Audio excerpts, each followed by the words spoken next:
Good evening, good afternoon, good night. We are the Melanated Council, and we stream every Tuesday night around 9 p.m. Eastern Standard Time, 6 p.m. Pacific Standard Time, and wherever you're at in the world, and it is not one of those times, then that is when we stream. I don't know what else to tell you.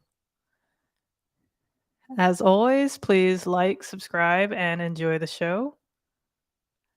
So, as you already know, it's a new month. It's June.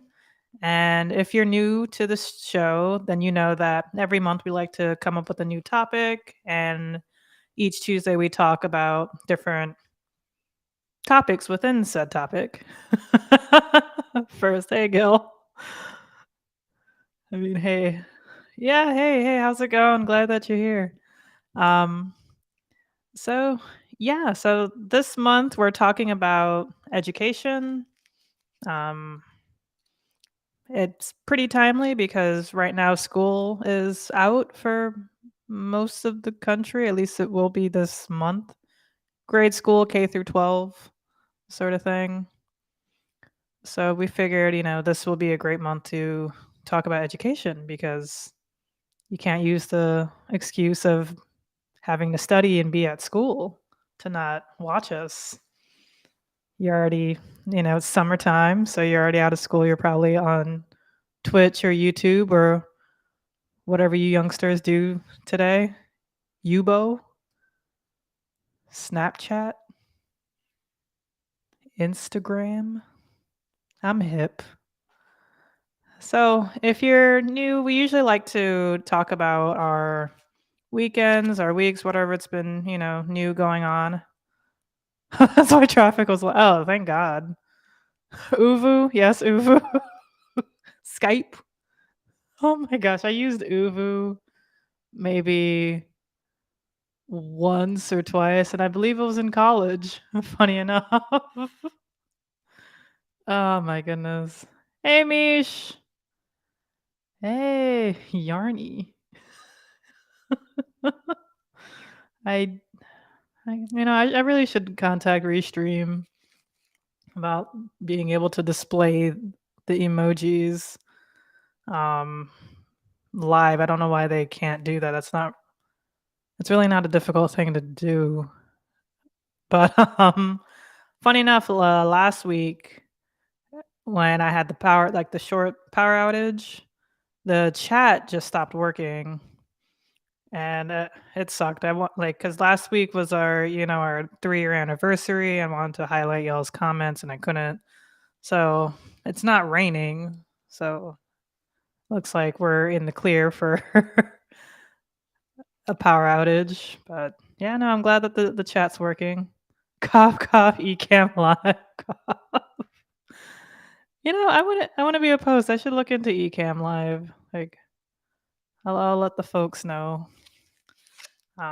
So as y'all know, I dislocated my shoulder the Sunday before Memorial Day. Yeah, it did. Like when we're on StreamYard, they worked. But Restream.io, they're just like, no, we cannot process this. I have no idea why. Someone at the council broke something. No, Restream just needs to get better at that because it really makes zero sense.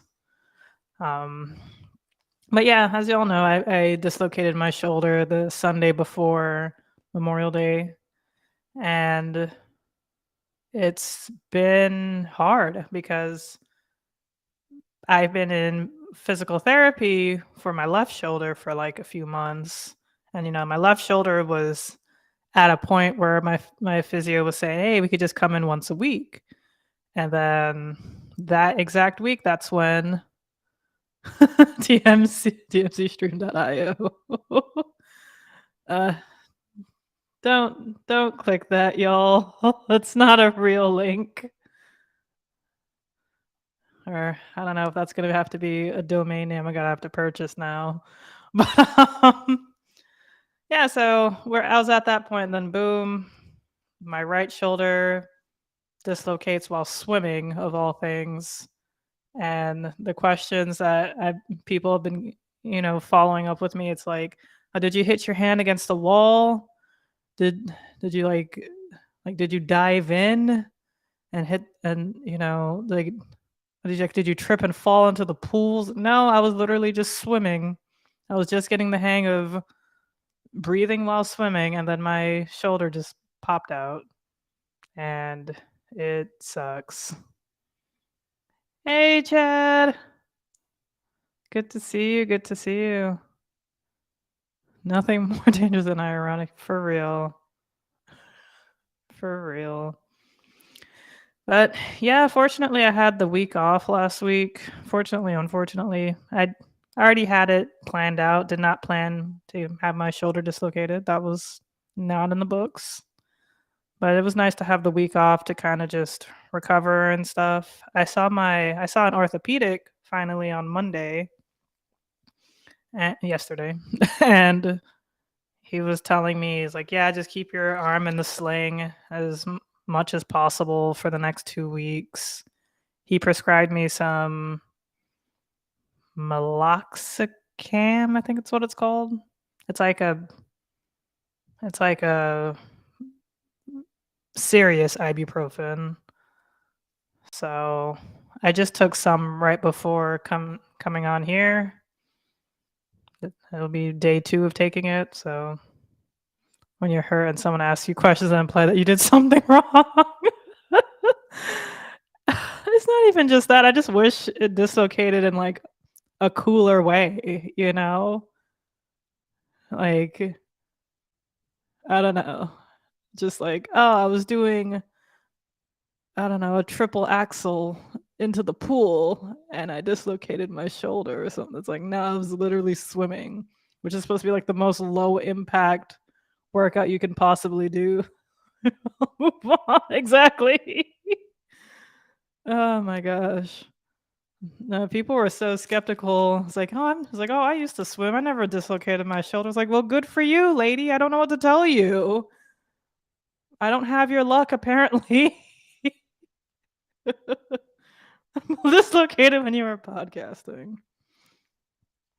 So in college, my knee went in and out twice.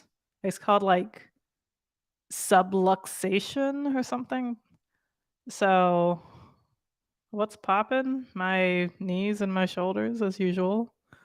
Um, so and like literally both times I was barely doing anything. One of the times when my knee popped in and out, I was literally just standing outside talking to my friends and it just went.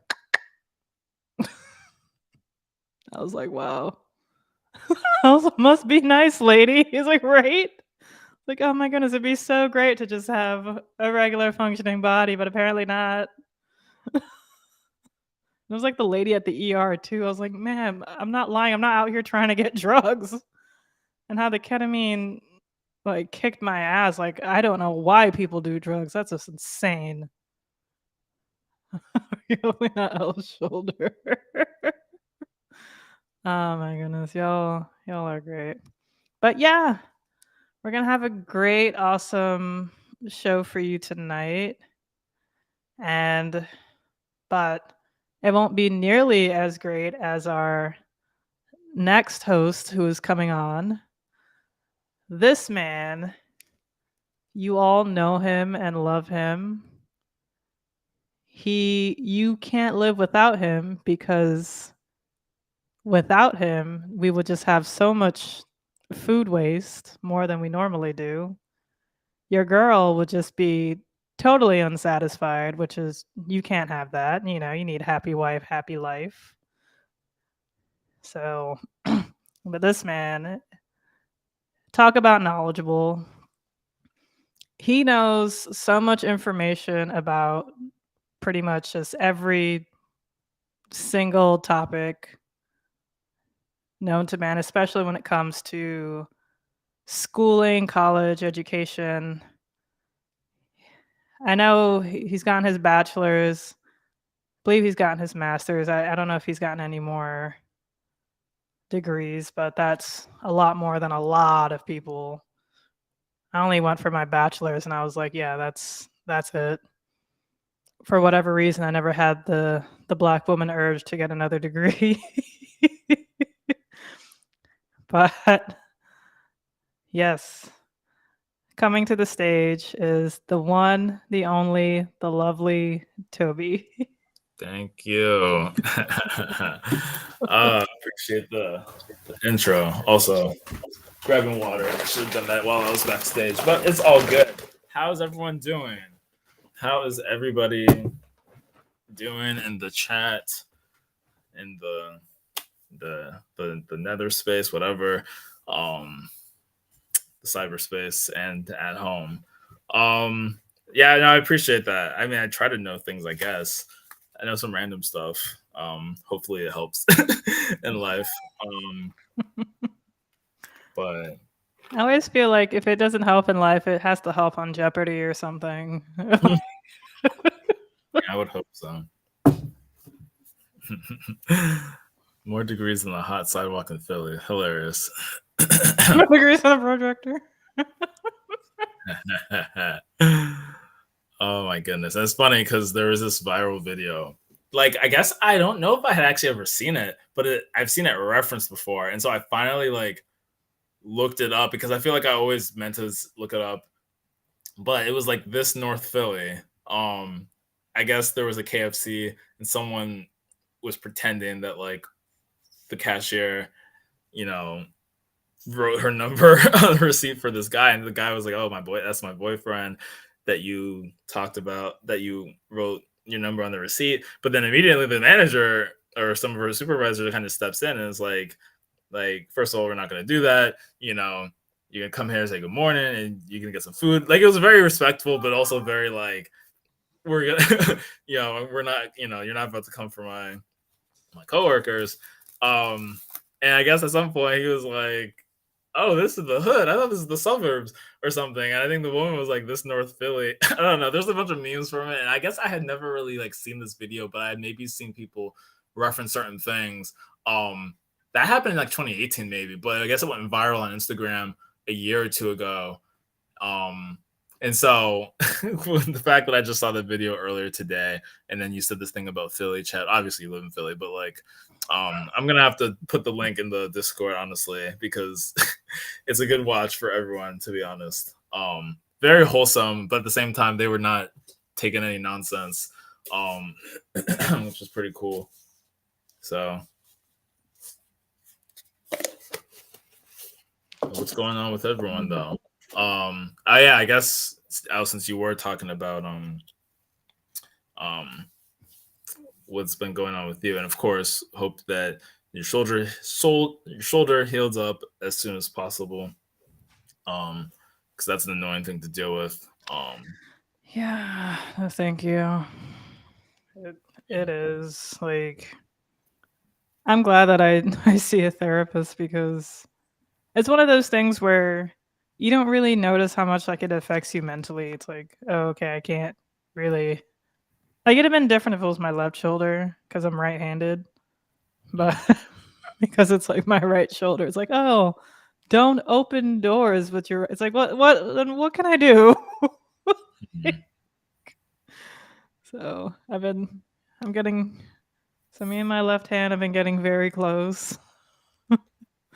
It's funny writing with my left hand. Yeah.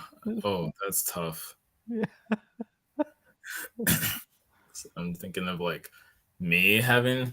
I don't remember if something happened to my right hand, but there was a point where I felt like I was attempting to do things more with my left hand. Well, I did have like but that was a long time ago. In high school, I like cut my hand. Mm-hmm. I mean, I feel like it's the most embarrassing thing because I was like trying to cut chicken, and normally if I've done cutting of chicken, not just like regularly, like if you're literally just cutting chicken, that's pretty easy. The problem is that skinning chicken, right, getting the fat and all that off, Yeah. and if you're not, I mean, sometimes I guess there's some pieces you should just leave alone. But I was like, no, I got this piece, which involved me like probably trying to like cut the fat in between the wing, which at that point you shouldn't even bother with the point in the middle of the like in between the wing and they're just fat there. It's like, no, like don't. But I was like, I'm Right. gonna do it. And when I was trying, I couldn't get enough force. So of course, like a genius, I'm like, we're gonna use gravity, and I'm gonna like have the knife hair pointing up and force the chicken down. But when I did that, of course, it suddenly ripped through, and the knife just like slashed my middle finger. Fun. As far as Ooh. not as actually, it's pretty much gone. I feel like from where. Oh no, it was yeah, that's right. It was my left hand, so I could see it there. So I was using my right hand because I'm right-handed, right? So yeah, that was not fun. And so I remember having like a big band-aid on it, and like, you know, I didn't have to get stitches, but even like one of my coaches for soccer was like, "Oh, I wonder if you have to get stitches," and that was a whole thing. Like that was not fun. Like that's a different conversation about healthcare, but I guess it was a little bit like stressful because there was not really it was not in the plans to have an emergency ER visit, which didn't have to happen. But I was like, that's a really crappy thing that like that is even a consideration. Oh Um, yeah. because of, I mean, it's not like I didn't. I don't know. I guess it was just weird with healthcare at the time. But either way, don't cut yourself cutting chicken, kids. And oh yeah, that was my left hand. So actually, that didn't matter because I was right-handed anyway. So I don't know if I really had a big problem with my right hand, but there was a point where I think I was trying to figure out, and it was not fun. So in terms of like using the left hand to do things, um, I don't know. I would have thought you were a lefty. Oh, really? I don't know. I don't know if there's traits that lefties have. I guess there is one left-handed guy who I considered somewhat similar. I don't know. He's very different, or I don't know if they're non-binary now, but when I knew him, I remember there was a whole thing about him being left-handed. We were the same year, the same scholarship program. He was a math major, so you know, I liked math, and then I eventually did more with it. But like either way, and he was also black, but he definitely had a different personality. But we got along very well. Besides him, I don't think I remember explicitly other left-handed people. Um, but yeah, that's a whole thing. Like figuring out the desks and things like it's yeah, if you are left-handed, good luck in society. I mean it's really not that bad, but it's definitely not set up. Yeah, it is very inconvenient for people who are left-handed. Shut up! I didn't talk to you, phone. Okay, growing up, I had so many cuts and bruises, but never went to the hospital for stitches. I always associated this luxury my family can afford. I feel Yeah. you, Gil. Like sometimes, like things have happened, and like I've definitely cut myself, like with chicken or like something with food. Like I can't even count how many times. But yeah, I'm just like, well, guess I'll just put a band-aid on it and wait. Mm. Do you have a healthcare plan to Obamacare? It's actually crazy. I don't think I've ever had that nickname. At some point, I'm gonna like go and just talk about all the crazy nicknames I've ever had. Because there's quite a lot. But to Obama or anything related to that, I've never even heard that. I don't think I've even made that joke. That is so strange. Yeah, that's a good one too. Yeah. I get checked out regularly. Interesting. Yeah. No, Yeah. like definitely having healthcare is a luxury. Like I'm glad that my job has like really great healthcare. Like my copays are usually like $20, and even with my therapist as well. Um, my physio, he's out of network, and the out of network deductible is only 600. Mm, Um, Usually those are like in the thousands, tens of thousands.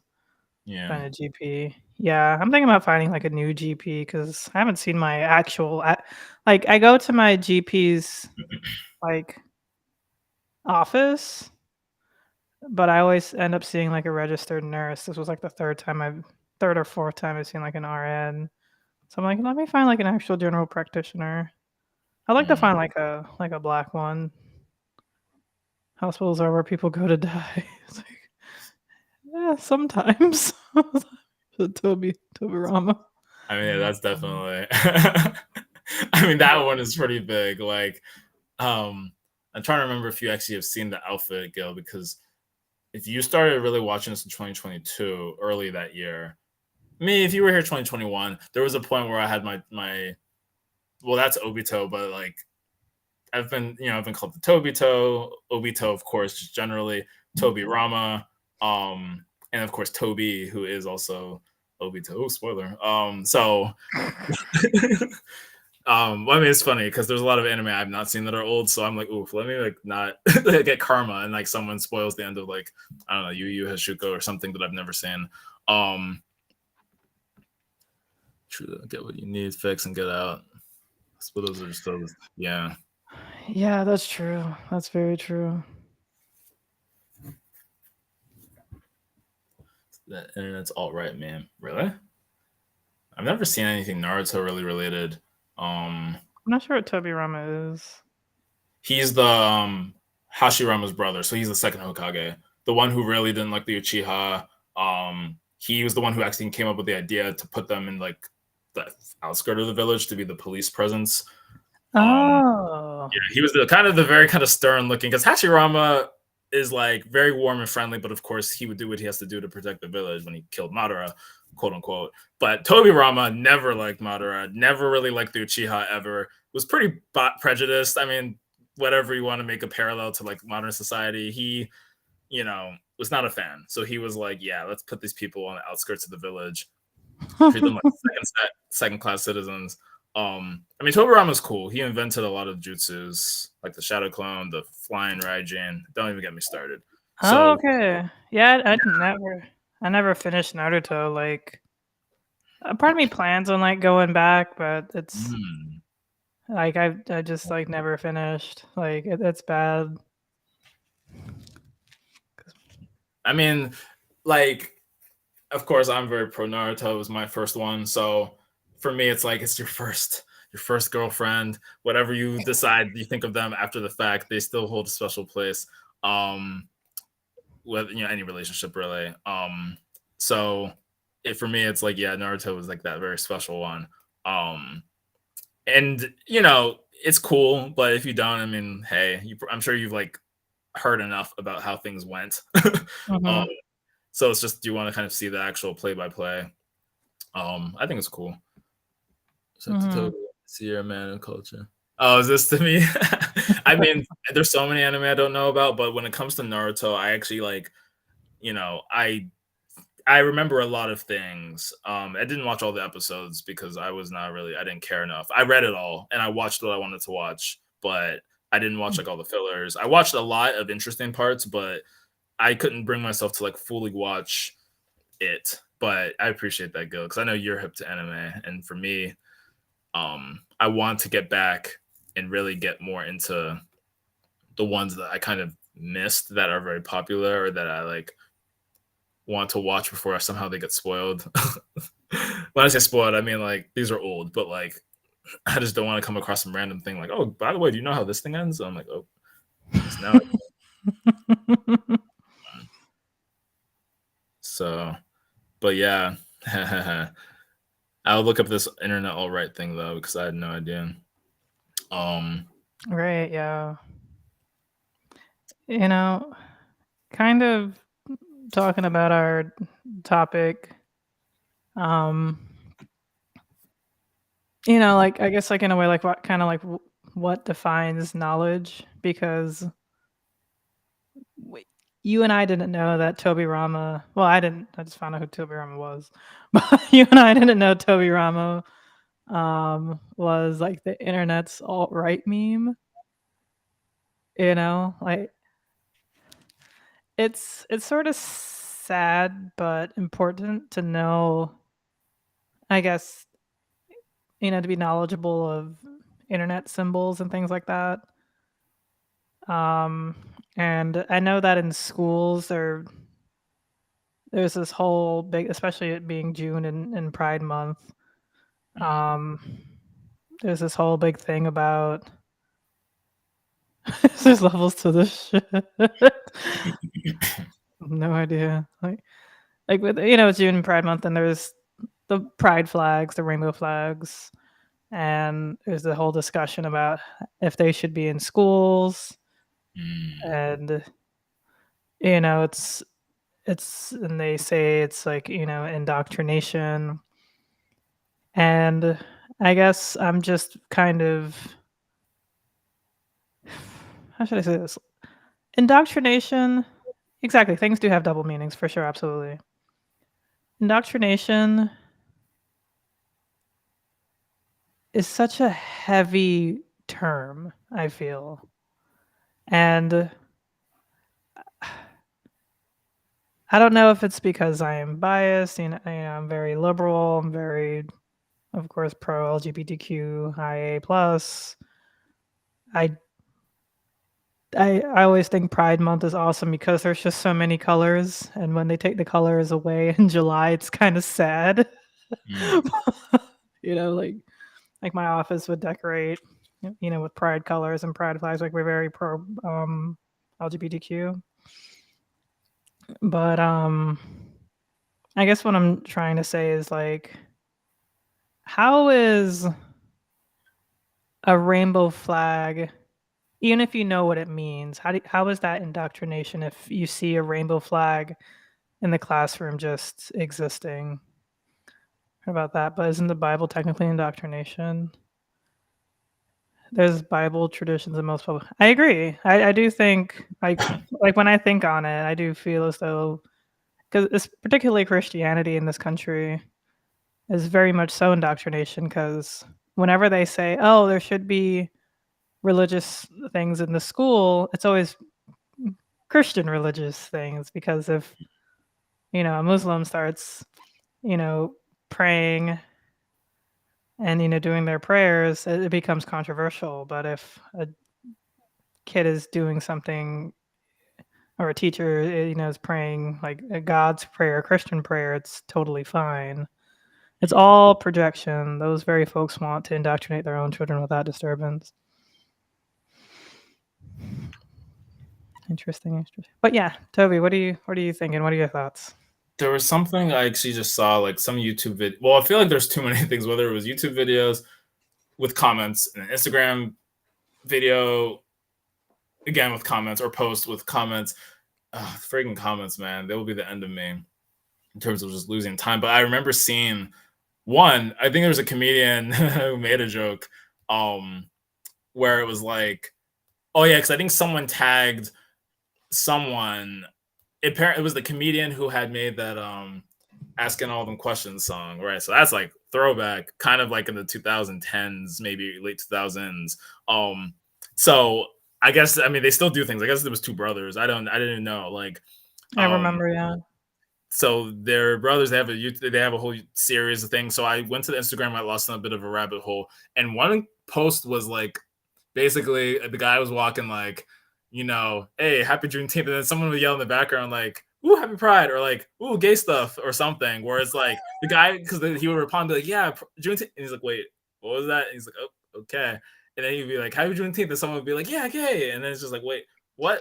And so kind of funny in its own right. But then, I mean, this was like he's a black person, whatever. So a lot of black people, and the comments were not very friendly, really, towards whatever LGBTQ. You might see something about like, see, this proves, not proof. It was a freaking skit, but like someone was like, see, there really is an agenda, and then that had a whole lot of comments. And I was just looking through a bunch of them, and there's all this stuff, and so people kind of will feel like, oh, there's indoctrination because I don't know, like just the fact that people are open or want to be celebrated. And then of course people were like, well, but aren't y'all black? And we experience discrimination, and people are like, oh, it's not the same. Don't you dare compare the struggle. Like, being black isn't a choice. I mean, not that, okay, first of all, I don't know if they said that being gay is a choice, but what they said was that no one has to know. They were like, nobody has to know.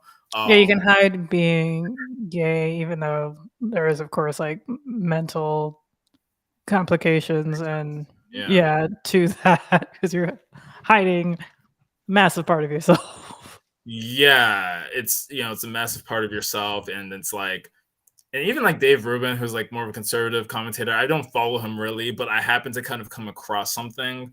I think so I was looking for something, and I ended up seeing a clip of him responding to a whole lot of things, and he was even saying like, yeah, like for me, I'm married to one dude. That's it. I mean, so I feel like even like some gay conservative people will play down the whole like, being expressive of it or like proclaiming it or like celebrating it is not something that needs to happen. But then it's like, I don't know if most of your kind, I mean, whatever, you know, I guess maybe there's some more accepting people who are fine with LGBTQ.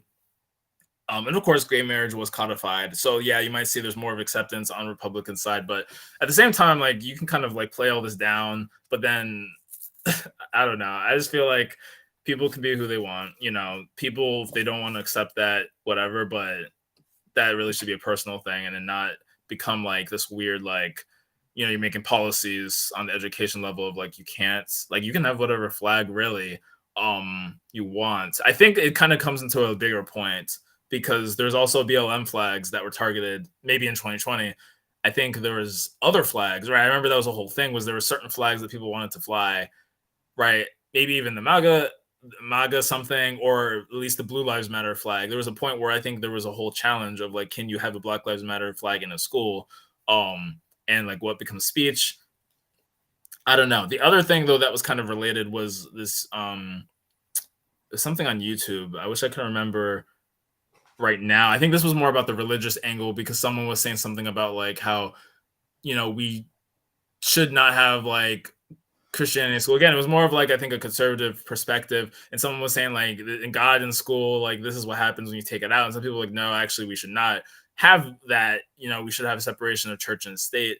But then there was a whole lot of people talking about that and how technically that term is not in the Constitution, which is true, but it was a principle that certain founding fathers said we should adhere to. And some people said it's only for taxes and it has nothing to do with freedom of speech. I don't know. Honestly, there's more research I have to do on that. Because that is kind of like a big question of like, you know, schools did used to have religious, I don't want to say overtones, but like they were based on it. I mean, at some point you really just taught Bible. Like that was a thing. Like if, especially for university, if you were going to universities, it was to do some ministry type thing. And then you had like the mathematics and whatever. So there was a point where it was very normal to have God, Christianity in school, Bible, however you want to say it. And then that kind of went away, or at least it became more optional, right? Things became more secular in a way. Private schools, obviously, and Christian schools can do what they want, but then what about in general in society? Should you have Christian sort of iconography or like Christian overtones, biblical overtones in school? I mean, honestly, I don't remember if that was a big thing in public school. I feel like in general, people kind of avoided things. The only thing was like the religion was standing for the pledge, national anthem when it came to sporting events. That's really the only thing that was very dogmatic. You could kind of say and like being indoctrinated. But I don't think we really dealt with like religion. I went to Christian school for my first 2 years, like first and second grade, but third grade onwards was just public school. So I don't think I really officially remember like it sort of being like indoctrination of any kind of religion in public school when I was going. In Chad, you said establishment of religion is in the Constitution. Well, wasn't there a thing that says that you kind of have freedom of religion, but also freedom from religion, right? I have to kind of look at it again. Honestly, I do really want to go and read the Constitution in full. Like I've told myself I want to do that, like just to go back and actually really read it. Because there's times I'll reference certain amendments and you can look online and see it. But I'm like, let me just read the dang thing. Like for real. I mean, Gil, that would be awesome, but kids do need to learn things like because if they're I mean, one can argue that learning Beyblades and or sports is important, absolutely. But you still need to learn and understand and be able to recognize things because then things will start to happen right under your nose, like, you know, our country's slow descent into fascism, or at least my state. And it's not like I did like a whole bunch of research on like Holocaust and like freaking like Hitler and Stalinism and the other guy. But it's just Like, I don't know. It's very important to just know Beyblades is life. Because, it's very important to know. You don't have to know everything, of course, because that's impossible, but it is important to know enough to defend yourself from, I would say, indoctrination and our own and control of control over if your country or your politician is going a little bit too drunk in control of things, going too drunk on power, like that's a very important thing to at least know. So like have enough knowledge to at least protect yourself at the bare minimum. People feel as though having a gun is enough. I'm here to tell you that's not the case, because Neil Brennan has a fantastic joke about it on his Netflix special Blocks. He released it maybe about last year sometime. Fantastic. Neil Brennan is definitely one of my favorite comedians. He had a joke about how if we actually had to fight against the army, the US military, us regular civilians, no matter how many times you go to the gun range, no matter how good you may think you are, you cannot beat the US Army. Exactly. Chad, like it's like one drone versus 100 NRA guys. Exactly. Like, yeah, it's like I'm just gonna use the drone. Is this legal? Is this okay? Like when he put it like that, I was like, oh shit. Okay. Then what are we? I don't know. Like the chances of, a bunch of military people like pretty much raiding into your home for reasons, I don't know, to steal your art, your guns and ammo and your artillery, like you're gonna lose. like, you're, you're gonna, no matter how, unless you're like a former Navy SEAL or a former like Ranger or something like that, you might stand a chance. But if it's like 6 Navy SEALs against you unexpectedly, you're probably gonna lose. It's a pretty normal part of living in a society. We just pick and choose which forms we like from time to time. I heard something like that recently where they're trying to say that everyone is in a cult, pretty much.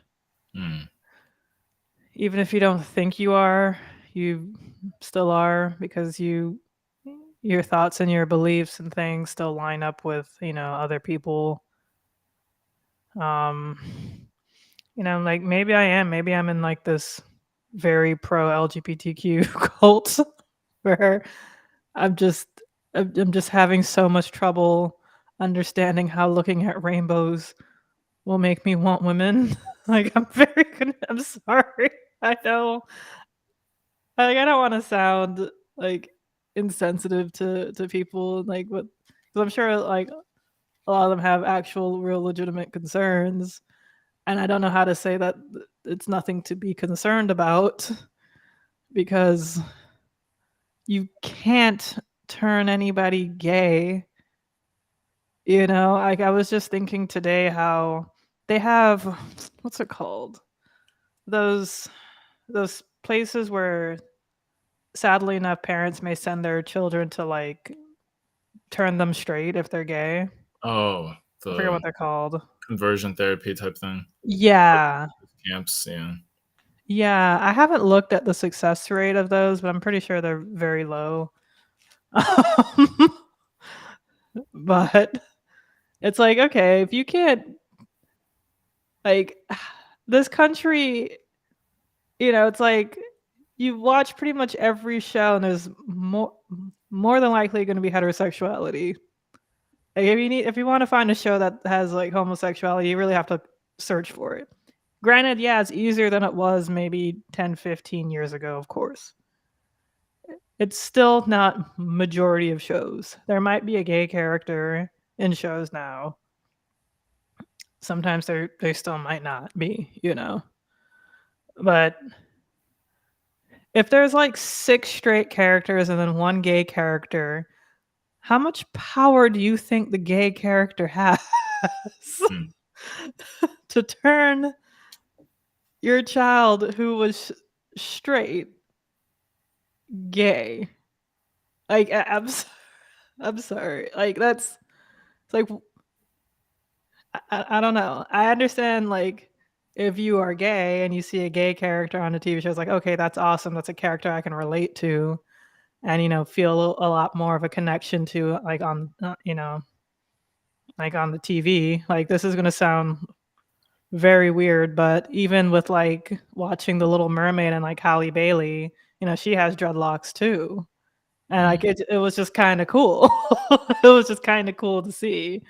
So like I felt like a little bit more of like a normalish connection than I would have if it was like, you know, a black woman who did not have dreadlocks.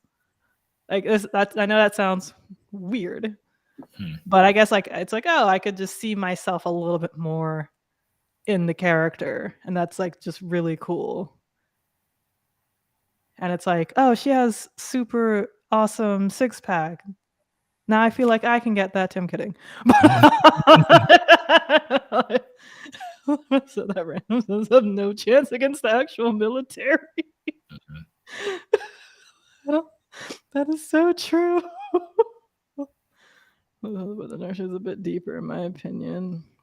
Sorry, I'm just highlighting this again. Cult versus religion kind of thing. There is a difference. Conversion therapy is sick. Just look into the out of country version. Some sociopaths have sent their. Oh god, I actually never even thought about that.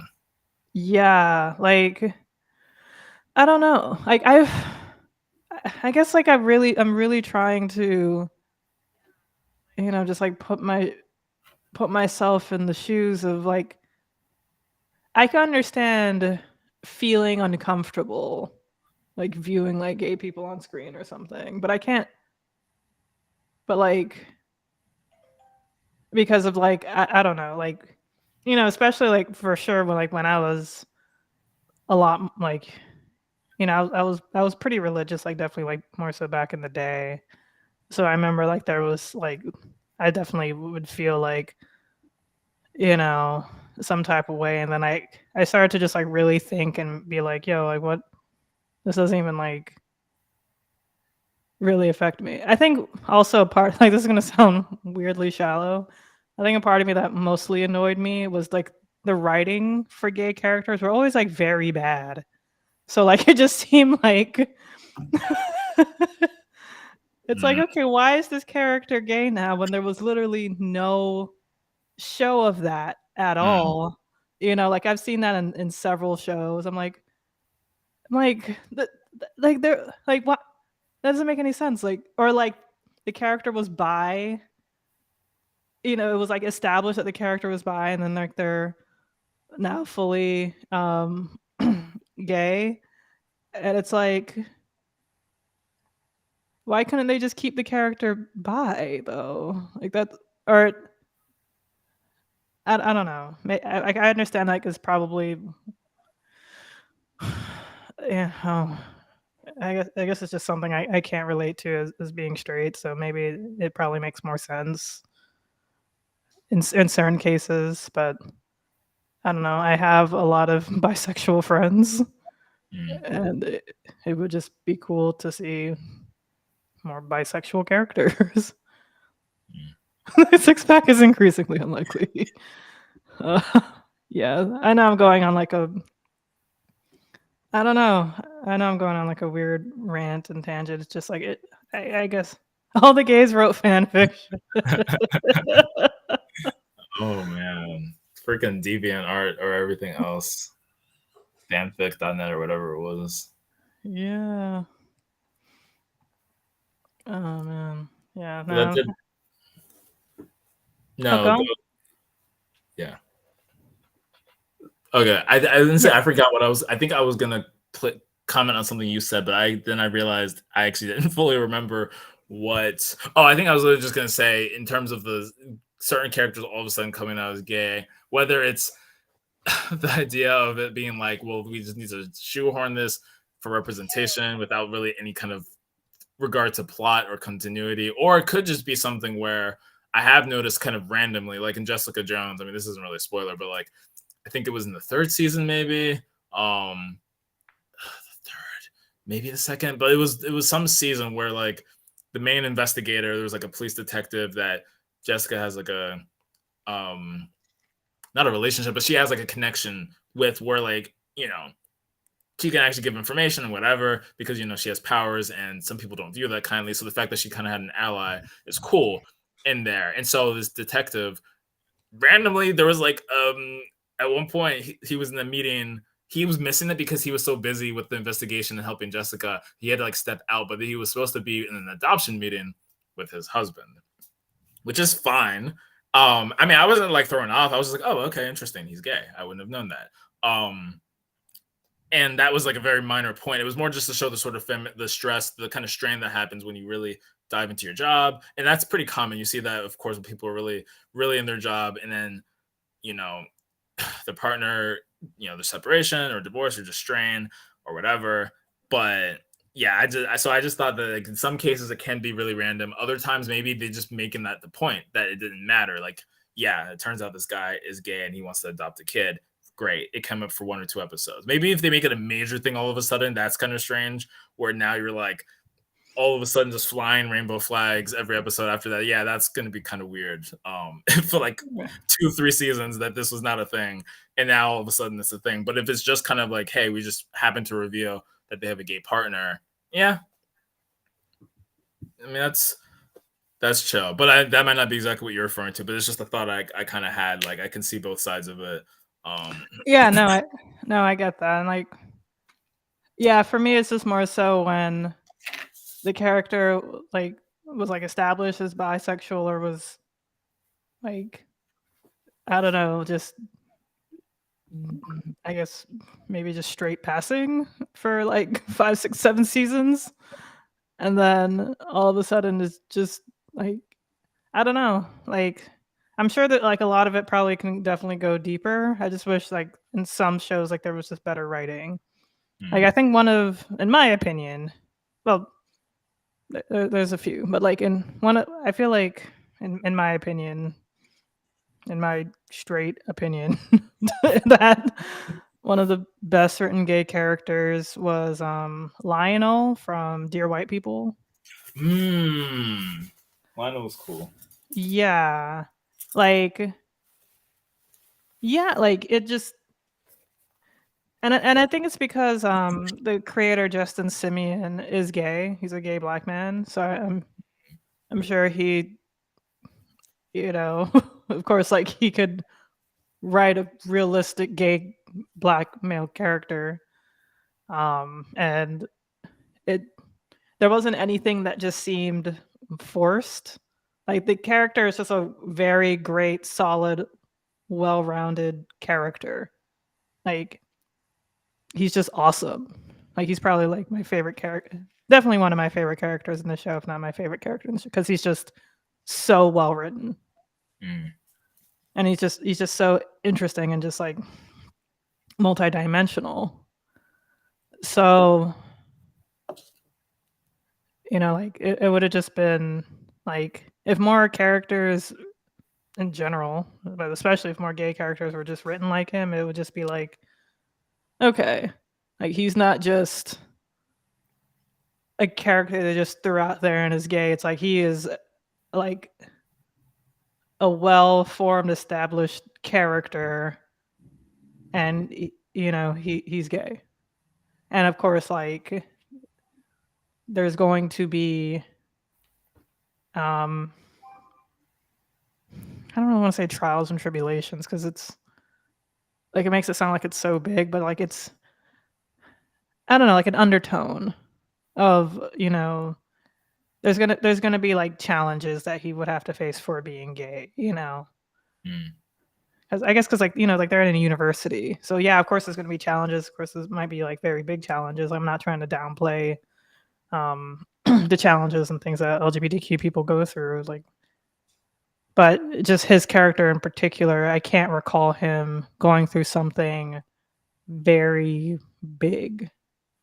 Like one of the Mm. characters, I think it was Reggie. He had a gun pointed at him by a police officer. Like to me, that's like big because he had to go to therapy and it really just like mentally just messed him up. Mm. Understandably so. But I don't think Lionel had anything to like that level. But overall, like Lionel was just like a fantastically just written character. He was just very relatable. He was just yeah, there was like I don't know, just like a just very just well written, perfect character. The integration. If there's a 5% bi population, you got one show where everyone is gay and one show where gay isn't a thing. That's true. I mean, but the things like shows, I don't know. It depends on what you consider as realistic. Because like, if I were to make a show about myself, about my life, you know, like a lot of my friends would be like, if I was the main character of my show and I were to hang out with my friends, a lot of my friends would be bisexual, and that's factually accurate. A lot of my friends are bisexual, so like to say it's like, oh, that's not realistic. It's like I don't know what to tell you. Like, how many years in a row my guy friends would come out to me as bi? It just keeps happening. Mm. Like, I'm like, I've not watched the show Dear Wife. Oh, you should. It's fantastic. It's a very great show. And even how they distribute their good writers, like 2 well-written shows with 4 bad ones in between. That's true. Yeah, I don't know. I don't watch enough Netflix. Like, there's some core shows. Dear White People is actually one of the few. Like, I feel like I've only seen a handful of Netflix shows, honestly. Like, maybe 2017 was when I really started watching Netflix. Because I didn't have one in college, or if I did, I don't know. I basically I have my brothers. I'm under my brothers anyway. So it's a good thing we live together because the whole password sharing thing they're cracking down on. But the point is that Netflix. I remember watching Dear White People, Black Mirror, and then the Marvel Netflix shows with Daredevil, Jessica Jones, all of that. But that was really it. I mean, I only had a handful. I saw She's Gotta Have It because a friend was watching it. So Dear White People, like I was kind of surprised because I normally I don't think I would have just gone up and picked it up myself, but I went and watched it. And I was like, this is really good. I never saw the third season at the time it didn't come out, and then when it came out, I sort of fallen off of watching Netflix overall. Um, but yeah, like the movie, I mean, the movie is interesting. It is a nice parody of like the Obama age, I guess, and some of the race and kind of tensions going on. But like the show really, yeah, like if the movie was like fine and like people you can watch the movie and it's okay. But like the show I was like very well written. I highly recommend. And honestly, that's already like it's recent, but it's probably even now a little bit outdated. I wouldn't say it's outdated, but it's just like that was like a different era almost in itself. The movie? The show I think was in Oh. 2016, 17, maybe last season in 2018. I mean, it's not that old. That's not that long ago, but it's like so much has changed even since then that it's kind of crazy. Like, wow, okay. Um, Certain things were very relevant, very much at the time when it was coming out, and now it's like, oh yeah, I remember some years ago when XYZ happened, but nothing bad about that. It's just like I would still watch it. You're not a Mhm. realistic person. You're exceptional. Yes. Thank you. Thank you, Rocky. The movie Dear White People is good too. Like it stars Tessa Thompson and Tyler James Williams. Mm. Like, I mean, Tyler James Williams was pretty famous at the time, especially with Everybody Hates Chris. Mm. Um, but Tessa Thompson was pretty much a nobody at that time. And then, you know, she skyrocketed. Wait, maybe I'm not sure what because I do remember watching it and I remember her like Sam, right? Of course, and I do know that they had a different character from the movie than the show. Not a different character, different actor, actress, actor. But I guess I don't know who Tessa Thompson really is, like in terms of what she's done after that. Oh Maybe my I've gosh. She's she's been in Westworld, I the never saw that. series. She plays Valkyrie in the Thor movies. Oh, that's okay. And I only saw the third one, but I still need Oh, to see she it. she plays Michael B. Jordan's girlfriend in the Creed movies.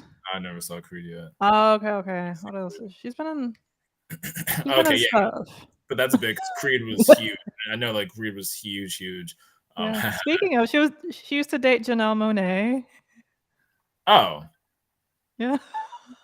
I mean, I know that Janelle Monáe did come out in some recent. I mean, I didn't even really know this because I never followed her like that. But like in terms of either being nine, but kind of like they, or I don't know if she was always bisexual or she always dated girls. I don't know if that's the thing that people just knew about Janelle Monáe. To be honest, I definitely didn't know about them dating. I didn't know anything about her like history. Yeah. I don't think they're dating anymore, but they were together Hmm, for a good while. interesting. Yeah. But yeah. And yeah, no, I agree, Chad. Raise your head to the movies. Ha! It's actually funny 'cause I am really, as much as I can eat whatever, I don't eat a lot, which kind of that's another conversation. But if any, no one knows me in person like that, so it's hard to gauge. But you know, I've had some concerns from some people that I've lost a lot of weight. Mm, Technically, since 2021, since maybe like mid to end 2021, I am 30 pounds lower, and I didn't do that with exercise or any kind of real lifestyle change. And so I don't know. It's interesting. And I know it's like a joke or whatever, but it's funny because I'm like, I really don't even like, spend a lot of time eating. Like, I don't go out to eat a lot. I don't like necessarily like plow through the fridge. I don't know. Being an adult, it's kind of weird. I've learned to like use minimum energy and eat as little as possible. Oh, is that AO because of the plow? I'm done. But I do want to go see more movies. It's just never like I saw Guardians 3 because my brother invited me. That was like the first weekend after I come in here. So we went and saw that together. I saw Ant-Man because I was really just excited to see it. And me and my brother were talking about other movies, mostly Marvel and stuff. So yeah, there's a whole backlog. Honestly, there's a lot of culture things that like I need to watch in terms of shows and movies. Um, educate myself because yeah, no, true. I did want to ask, Toby, chat, is there anything that you've had to unlearn? Was there anything, or it could be something big, something small, something that you were just adamantly sure was true or factual or accurate, and then you had to unlearn that and apply that in your life. That's like, hey, it's like, oh, it's not really that big of a deal, or it's not true at all. that's a good question. I mean, to that comment, I mean, hey, I was in the 180s at one point, pushing 190 something, which was way crazy because I've always been in the 160 range, even in college and like grad school. So touching 190 at some point was like, whoa. But 180s was Mm. okay, and 170s is even fine. But now to be in the 150 something range, especially for being like near basically 6 foot. I mean, it. I guess it is kind of strange. But I can't really point to why, except that I just don't eat that much, which again is not new. I've not eaten a lot in many other times in my life, and I was not this low of a weight, but whatever. Manifesting. But in terms of your question, Al, I have to think about that a little bit more. There's things that I definitely view differently. Some of them are superficial as things that maybe I just didn't like to eat that, or I used to like that I don't now. But in terms of like big philosophical things, or even just things that I used to believe were true, I mean, something I've had to unlearn. I don't know. That's actually kind of it's kind of a tough one.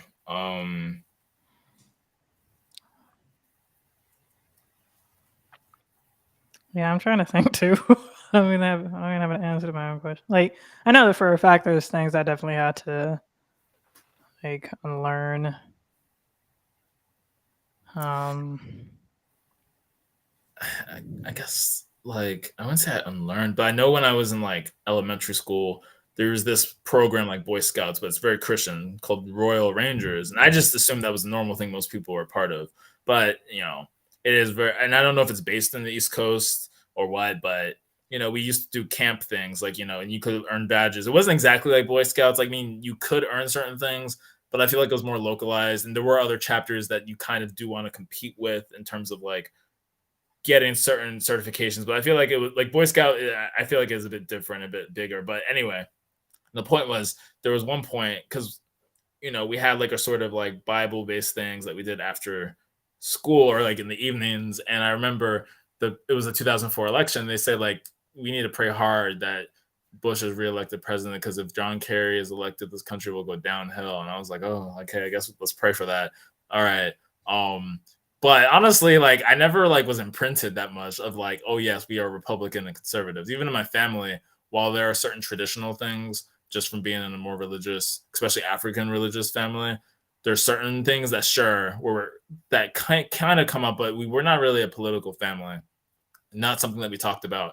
And even when I was like in middle school, like I think when the 2008 election came, I remember hearing my mom say some things that were very unfavorable about Bush. I was like, huh, that's interesting.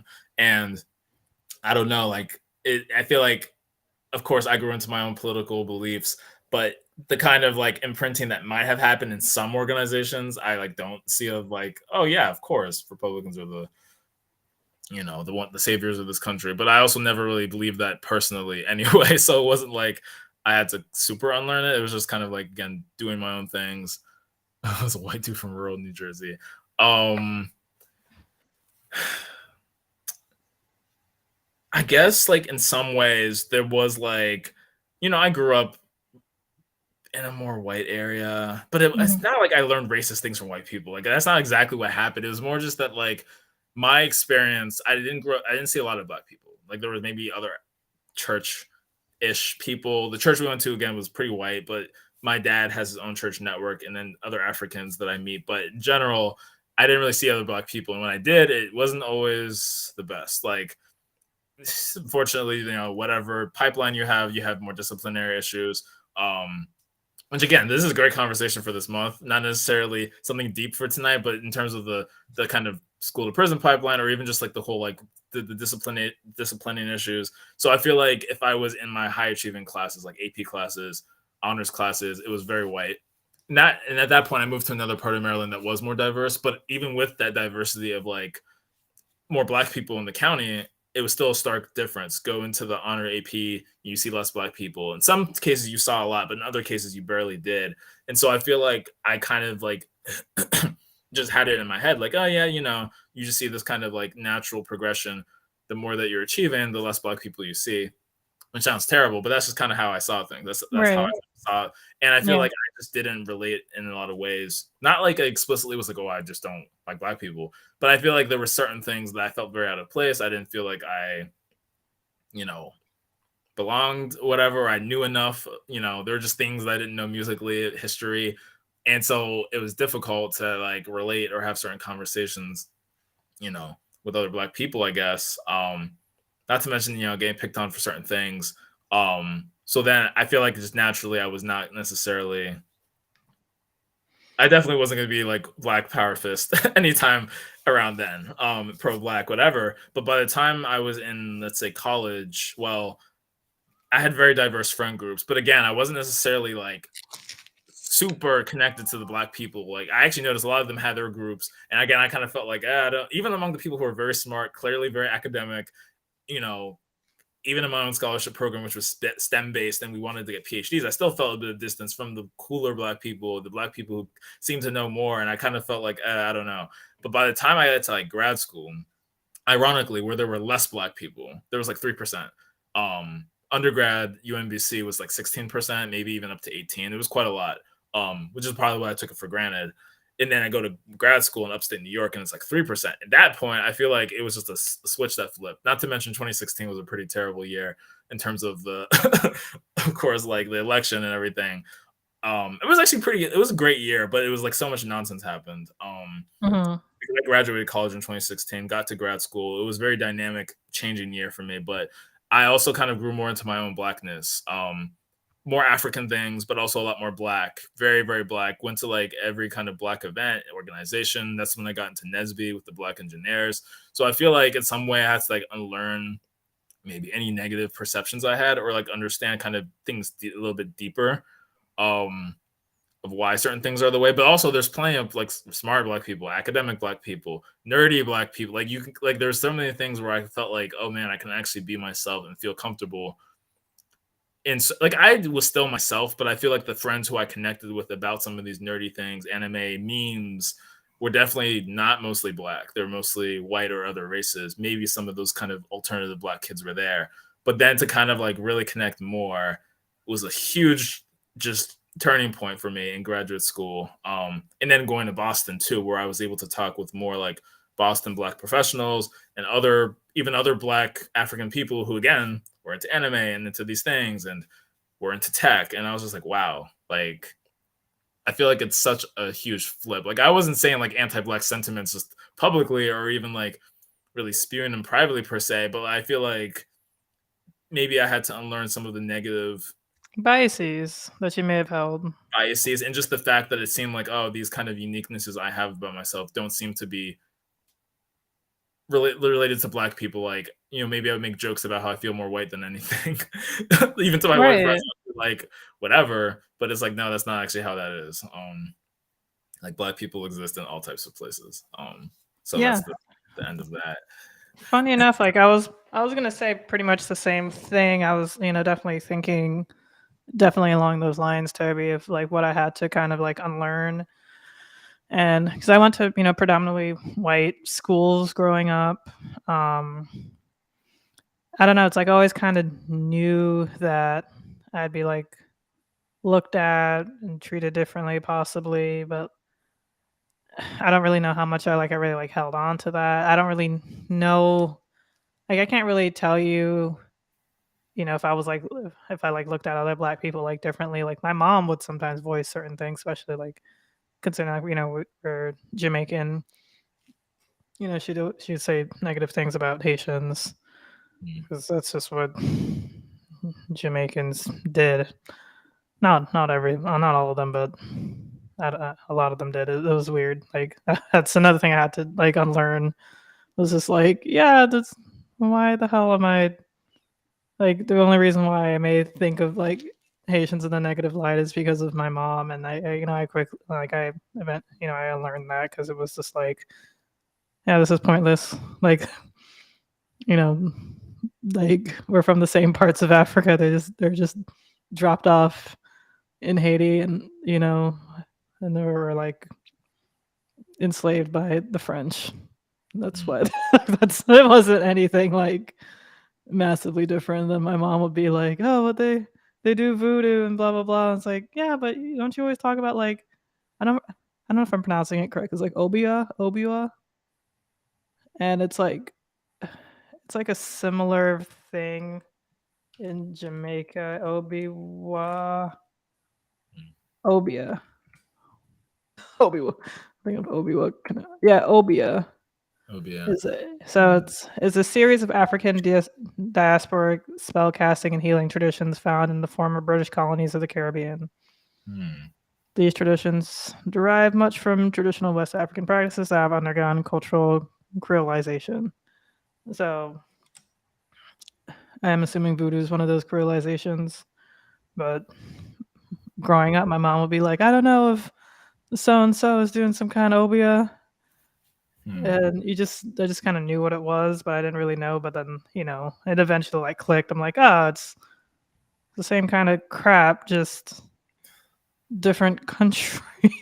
Like it was stupid. But like, a lot of things I definitely had to learn, like, especially like Caribbean wise as well. Like I'm not gonna.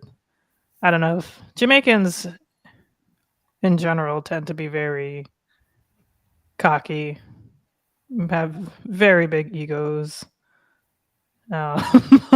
Like to stereotype us, but I can because I am one of them. Like that's definitely a thing, and it's very annoying. Makes them hard to date. But we are great lovers. That's a correct stereotype. So, like, it was just kind of like, like thinking back on it, I'm like, just like unlearning that crap because it is just like very stupid. It's just like, oh, I just directly learned this from like my parents, but I don't know. There was like a weird kind of feud, most likely ignited by our respective parents of like this Jamaican Haitian beef. Like, that just makes no sense. Like when I think back on it, it's like, oh yeah, we just didn't like each other because our parents told us not to like each other. um, but yeah, and I went to a predominantly white school, university, and I was very close to a HBCU, FAMU, and I really wish I spent more time on that campus just doing something, maybe even like taking a class there or something, because I thought like it would have been, I don't know, it would have been like it would have definitely been like a really great experience for me because like I definitely had like biases and preconceived notions of things like um no, did I know that FAMU existed at the time? I think I did, yeah. Um, but I didn't even like think to apply there. I just, I just applied to like the major schools, which are all PWIs in Florida. FAU, USF, UF, FSU, UCF, and USF, which, as I mentioned, isn't even in South Florida. It's in Tampa. But that's another story. um, Good school, but yeah, I didn't even like bother to think to even apply to like a. Sorry, I gotta highlight which were very hard to date. Great lovers though.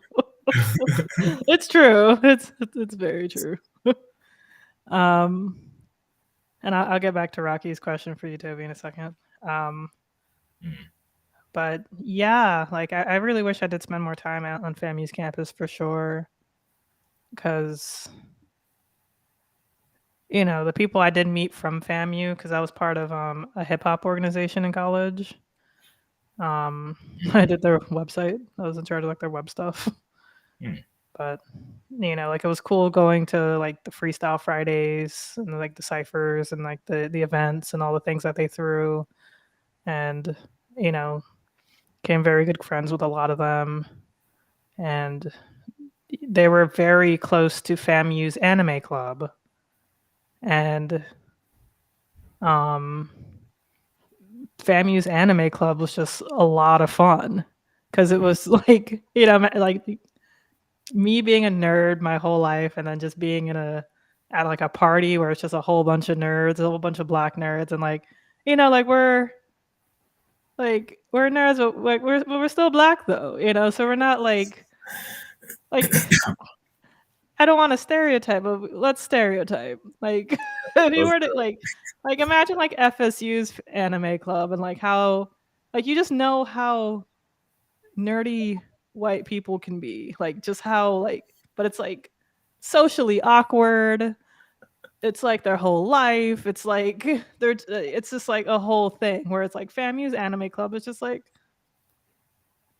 just a bunch of like just like black people just like they were just in the house watching anime, smoking weed, like hanging out, eating, just talking, chilling. Some people were like in another room playing video games, and it was just chill. Like, I was like, oh man, I should have probably spent more time, just going over to FAMU and just hanging out with their anime club, like. And it was nice, like going to like some of their parties because I'd actually like get hit on. Whereas like at Florida State like parties, like it just wasn't really the case because it would just be like predominantly white, and it's not like white guys weren't attracted to me. It's just they just did not pursue. Yeah. Yeah, I don't know if it was just like they were young and like this was like before dating apps too, like right before dating apps. Schools and communities mean a lot, no, for sure.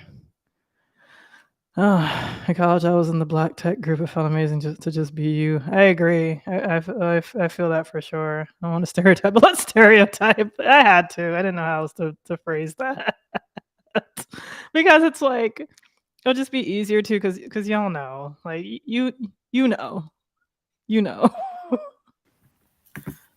you know. Like of course, like I got love for them, and I spend more time there. Yeah, like I don't want to stereotype, but like I got love for them, of course, but it's like come on, like you don't have to be like socially awkward. But it's like, you know, if you have a space for that you feel like you can be yourself and you're good, that's great. Yeah, there was something. I mean, of course, I know Rocky had the question, but there were even some things in like what's happening here with what Gil was saying, where it's like, yes, that in itself is like huge. Being able to sort of have that space for yourself where you can just kind of be yourself and be as nerdy or techie or whatever Mm-hmm. as you want, and like that's super important.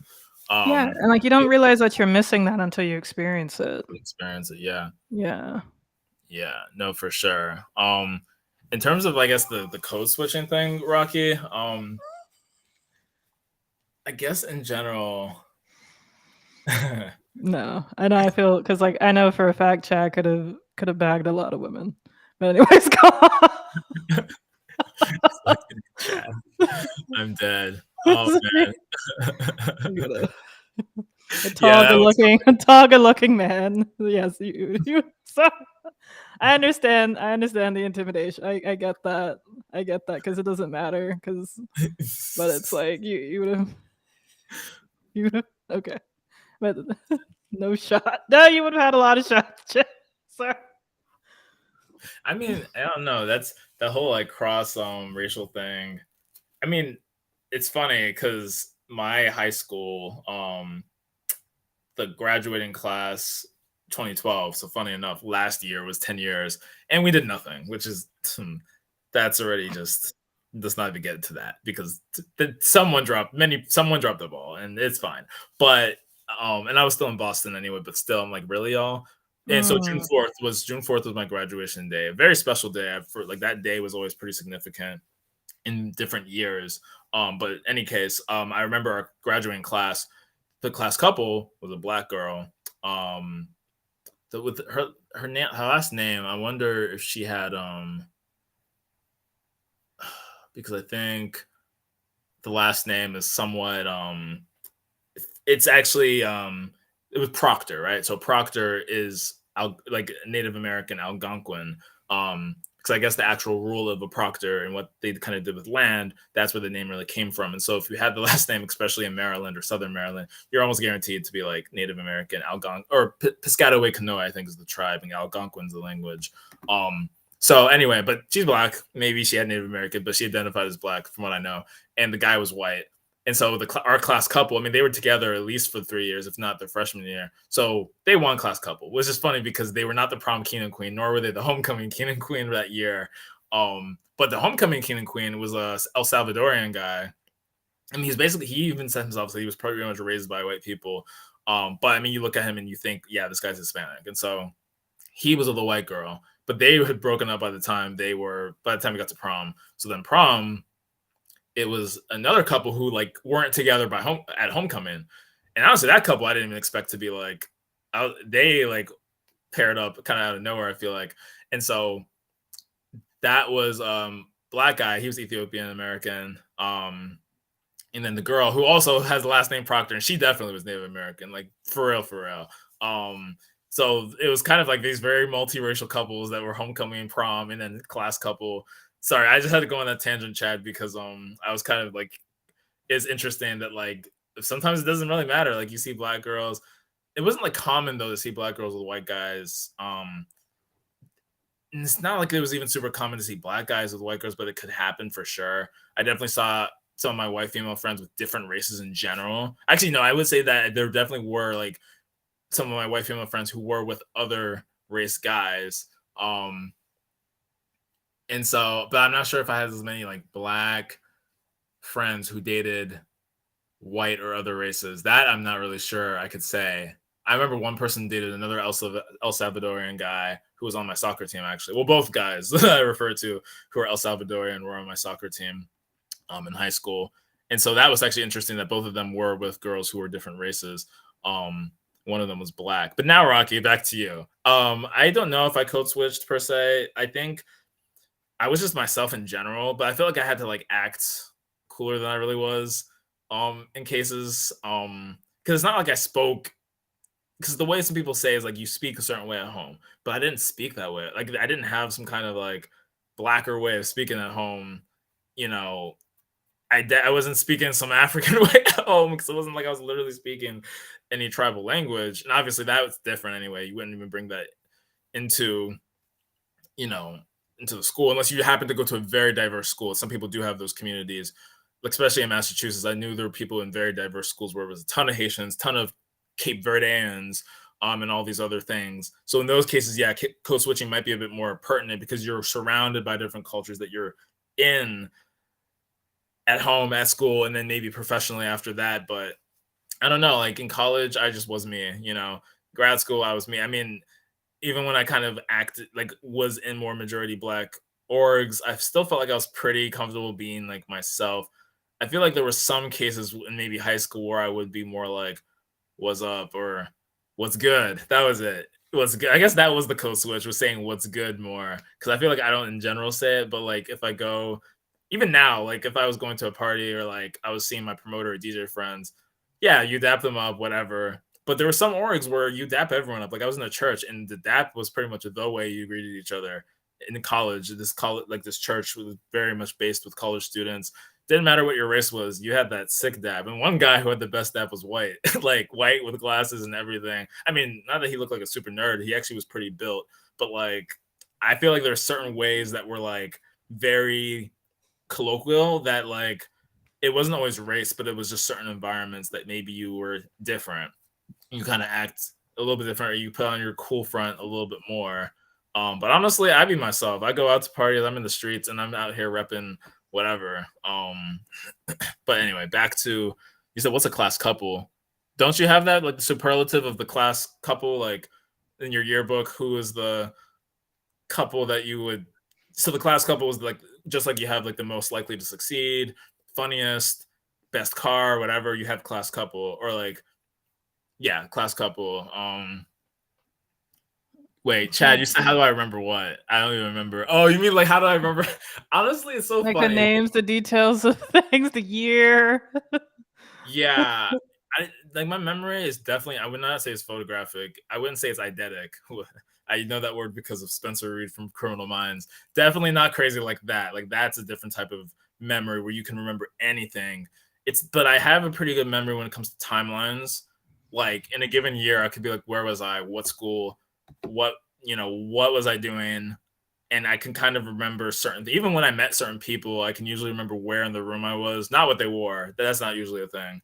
Unless really they caught my eye. um, but but I don't know, like it's actually kind of interesting how vivid sometimes a memory can be in certain facts and certain orders of things. I love timelines. I love going back in time and trying to figure out what was happening at a certain time. Maybe I meet someone and turns out we've crossed paths. I'll get like super fascinated, like, wait a second, where did we know each other before? Or like blah blah blah blah blah. That's why even Gil, I'm gonna like it's not really giving you a hard time. Even when you mentioned you had a sister, I was like, oh my god, what? Like there was someone in there and we were crossing paths and we didn't know each other, because I just love serendipity of like the happenstance of like meeting people randomly, or that you kind of have just been doing something. And so I think maybe that my brain is just wired in a certain way where like, yeah, I'll never forget. Like I don't think I'll ever forget a lot of those things. For better or for worse. Sorry, Rocky, was it your high school graduating class with 1,700 people? Was it? I mean, I feel like college would be more, unless like you went to a small college. Is that Graduation like a class. population for a small college? I don't know. I went to a big as college. Like there's like 40,000 of us. Like when my sister, the one who went to Harvard, when I told her that, I thought that was like normal because UCF has like 60,000.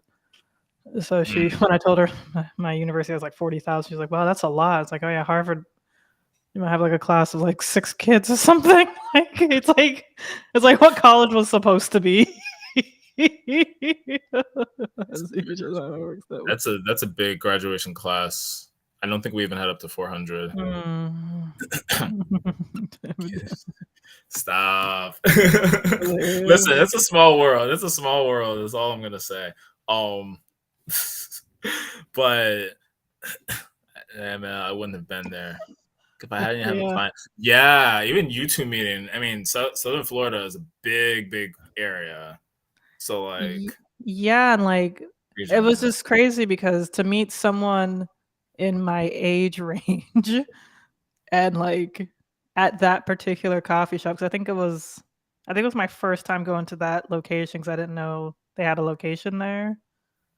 Because usually I would, well, he and I would have met eventually because I'd always go to Wells Coffee, but I happened to just decide to go to another coffee shop, and he just happened to be there, and I happened to need to use the bathroom.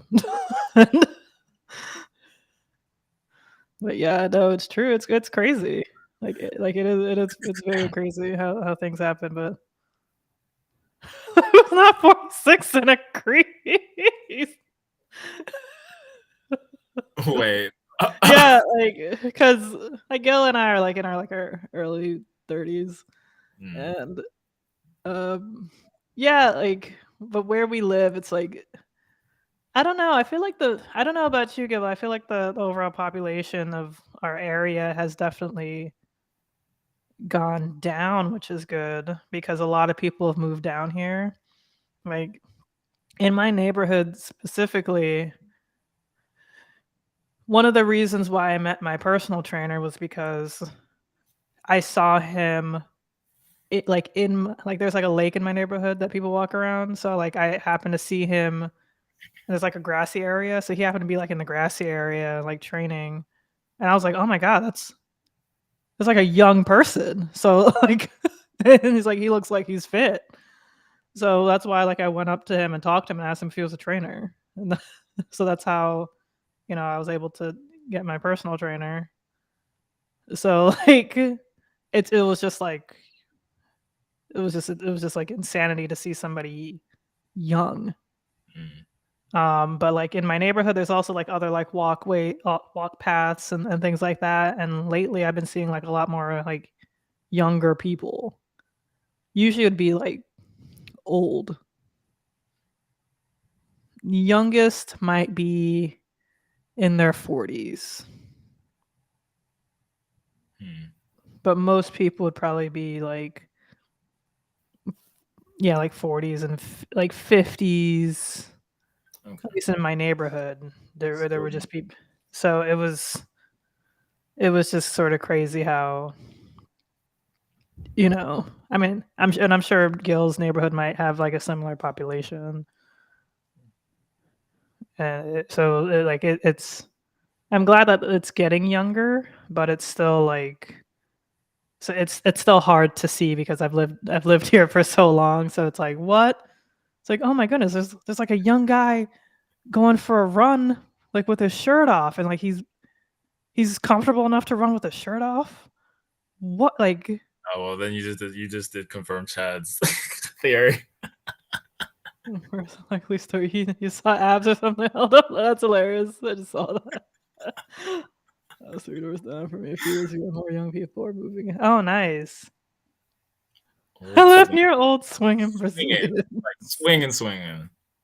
That's definitely a thing down here. And there's a lot of swingers clubs. Interesting. But yeah, no, you saw abs or something else. It's true.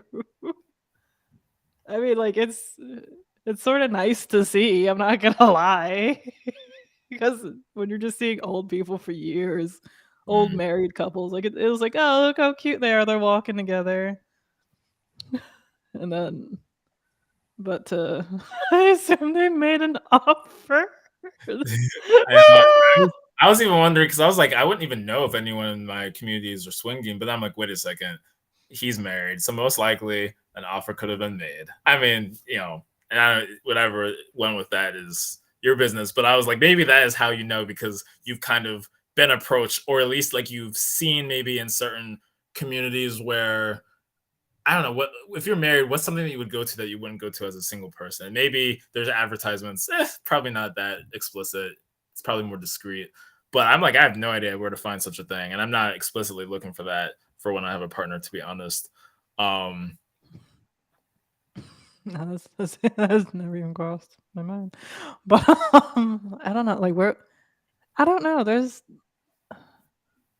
I think it's like easy to find. Apparently, the polyamorous community is big yet small at the same time. If that makes sense. Um, I'm trying to approach once. That's crazy. Oh my! wow. Can you share what kind of content they wanted to do? Like, did it have anything to do with, like, were you suspecting that this person was a swinger or they were swingers? I'm about Interesting.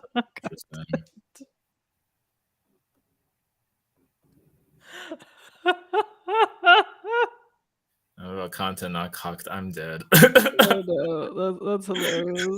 Like, Jeez. I'm trying to think if I was when I was on the dating apps, if somebody wanted a threesome with me. I've definitely had like people in open relationships. Like the guy would be like, "Hey, I'm in an open relationship." I'm like, "All right, whatever." Hey. $200 is $200. um, but not like I don't think I've ever. Well, granted, I'm not in. Well, now I'm in a relationship, but back then, but at the time, I was not in a relationship. I don't know. I don't know. I have a lot of friends who are poly or in open relationships, but they've never approached me with that. Mm, And I told you I've had a lot of bisexual friends. Not one of my female bisexual friends have ever said anything to like date me. Like no. Never happened. mm. Or weird and bull, yeah.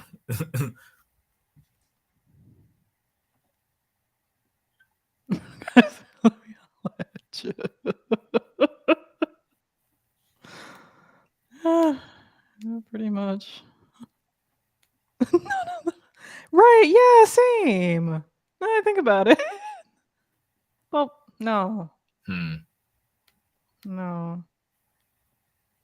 There was one guy, but like he's in an open relationship and like we've been together before he got married and while he was engaged, but never like a poly never like asked me while like in a relationship sort of thing. Hmm. I'm the straight couple in the friend group. I'm not visiting Atlanta for this reason. Is there like a big poly community or big like Atlanta's very open. Like people talk about, there's whether there's a lot of gay. Some people talk about like the whole, trans thing where it's like, oh, be careful with, that's something I haven't want to fully get into. But like you hear that in Atlanta, you hear it maybe even in Miami, where it's like, so maybe there's also more open and like poly. I mean, I don't know, to be honest, but I know like when it comes to other dating scenes, it is definitely more open than you might see in other cities, especially for a southern city. Um, but I've been to Atlanta for like a few academic things, like conferences, and like they were fun, don't get me wrong, but I wasn't really like deeply out there checking stuff out. I'm sure compared to the rest of Georgia. Yeah, I mean, I'm sure, but Atlanta specifically as a city, I mean, I don't know where I'll Be There For You is based. But assuming you're like traveling all the way to Atlanta, I'm wondering like what the reputation that Atlanta has versus other big cities that are close to you. Um, People are getting what they want because it's definitely taboo. Yeah. Yeah, I agree. I'm glad that there's definitely communities and spaces for that. because it needs to be. It's like it's like a safe, or at least safer environment to do so. Mm. Like I remember I mentioned this before about how it's kind of if people feel like they need to cheat, or it's like it's natural or whatever, to each their own, of course. Like polyamory, I feel like would be a good outlet for that if you feel that way. Mm.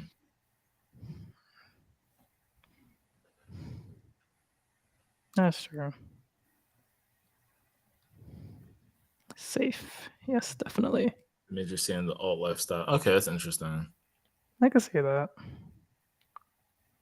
I was considering moving to Atlanta. It was like between Atlanta and Philly. I'm still debating, but I don't know. The thing about Atlanta is just like I'd have to like drive and traffic, and Mm. I don't want that. If I could like work from home and I could maybe like drive against traffic sort of thing, then I'd consider it. But or like maybe just like live downtown and be able to walk places. But it's not a real place.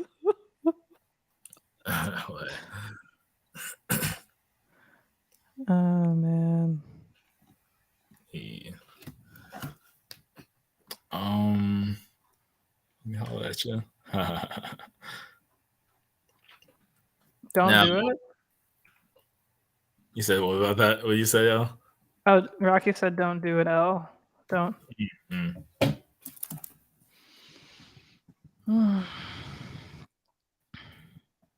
Yeah, my friend's moving to Texas. I don't know. I Yeah, think Texas. the thing I don't like about Texas is their electric grid. That's gonna piss me off. Yeah, something weird with the power and the way that they're like they do energy, which has led to not great things, especially with snow. Yeah, or like if when hurricanes hit, and like if anything, if they lose power, it is so screwy. It's so screwy in that state, and they're the only state that just screwed themselves over. Mm. Like every other state, in the continental U.S., there's like I think like the Western power grid or something. Then there's like the Eastern power grid, whatever thing, and then there's Texas, and then they have all these different types of little power grids within the state. So whenever a hurricane hits Florida, and like let's say Hurricane Irma back in 2018, and how it just destroyed the state, like, and even parts of Georgia, like I forgot what the percentage of people who like electric grids that don't fail. It's nice. It's no true. That's what a power grid. I don't know. Something about capitalism and freedom and some BS that the state got sold on and screwed themselves over. But yeah, when Hurricane Irma like took out a lot of the power in the state of Florida, there was people from different states, Alabama, this parts of Georgia, like Tennessee, North Carolina, things like that, South Carolina. They came down to help restore power. And so Florida was up and running in a good amount of time because of that. Because they didn't have to like figure out and learn some other kind of power grid. It's designed the exact same way in the states that they're from. So Texas at one point was like, yeah, let's not do that. Let's just do our own thing. And it's just a shit show there. And you're gonna fail to succeed. Yeah, like that. Keeping it real goes wrong very, very, very. It's one of those like states' rights sort of shit. It's like, yeah, states' right to what? To have your own weirdo power grids then? No one can understand. Yeah, and then it's like it kind of reminds me of like even with engineering or or especially coding, right? It's like let's just do things in our own little way. No one else knows really how this is done, and then we're just gonna wish for the best of luck. Like, and it's like no, we didn't have to actually do this, because now no one knows how to actually fix this problem except the people who created it. Anyways, it just doesn't sound like things just aren't adding up there. I don't think just from first listen at least. You could keep the cowboy hats. I don't know, maybe move to Montana. Montana. Texas is interesting. Ooh. Yeah, it's a thing. And yeah, it's weird that they get snow. Because like there was like that major like snowstorm that happened when Ted Cruz was trying to leave the state and to Mexico of all places. And you know, he got the PR was absolutely ragging on him because of that. But yeah, no. But sometimes I do want to go to Texas. I do want to visit Texas at some point. Like, cause I'm sure there's like parts of Texas that just has like gorgeous nature. But I don't know. It's just like a massive state, and air traffic is terrible. Would I continue to receive joy from laughing at grown men in cowboy hats? I don't know. I like cowboy hats. I like that look. Don't know. Yeah, I think that's fun. Like, I actually have a good friend. He's Mexican. I mean, like American, Mexican American from Houston. Well, things weather-wise. That's interesting. Oh gosh, and then yeah, I guess I didn't spend long enough time. Just one summer in Texas. Um, I would say environment-wise, I had a great time. Socially wise, it was a great time. The actual work was mixed, but like I was like, yeah, this is cool. But I don't know. I mean, summer is of course the hottest, so it's like in some ways it's the worst time to be there, but in other ways I'm like, hey, I survived this. Granted, I wasn't in a big city like Houston, Austin, Dallas, so I didn't deal with the crazy humidity. I was in Texas A&M, which is College Station. I mean, College Station is a very big college town, and the school is like 50 something thousand students, maybe even like it's a huge school. Like they kind of rival. I mean, UF is UF, but Texas A&M is also massive. Like I remember, it's one of the biggest schools in the country, maybe by land as well. But it's not as big, and the humidity wasn't really there. It was it was very bearable. I would say that the summer was very, very bearable, honestly, and it was much less humid than what I was used to in like Maryland and DC. Definitely for a fact. But I kind of miss it. Haven't been back to Texas since that summer of 2015. Since that summer. I wish I knew the song, but I'm an uncultured swine or whatever they say. The prettiest skies when you're driving through the sky. They're not gorgeous. Oh, I believe it. It. But unfortunately, y'all, we gotta bring this stream to a closing. It's getting up there in time. I gotta rest this old shoulder because it decided to age 50 years for no reason. But as always, it's always fantastic. Give us more of that. As always, it's always fantastic, hanging out with you all every Tuesday night. And of course, let me bring up the link.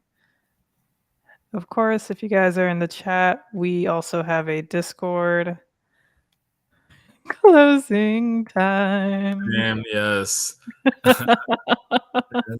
Closing time. Texas. Alright. Yeah, they do act like that, just like people from Miami say they're from Miami, not Florida, which I don't blame. But because it's really not like the rest of the state. But yeah, as always, please join us in the Discord. Throughout the week if you want to, talk and hang out. Hey, join our Discord. Hey, yes, please join the Discord if you Yes, haven't already. please do. Good to see you as always. Appreciate you. Yes, it's always great to see you. Oh man, they're amazing. Yes. But yeah, definitely join us next Tuesday for another topic on knowledge, education, and yeah, Yes. we love y'all. We can't wait to see y'all next week. Hang out with Yes. y'all. It's gonna be a long 7 days, but we'll make it through together, especially in the Discord. Yes. Seriously, you guys really are the best. No, for real. Y'all are. As always, we love y'all and see y'all next week.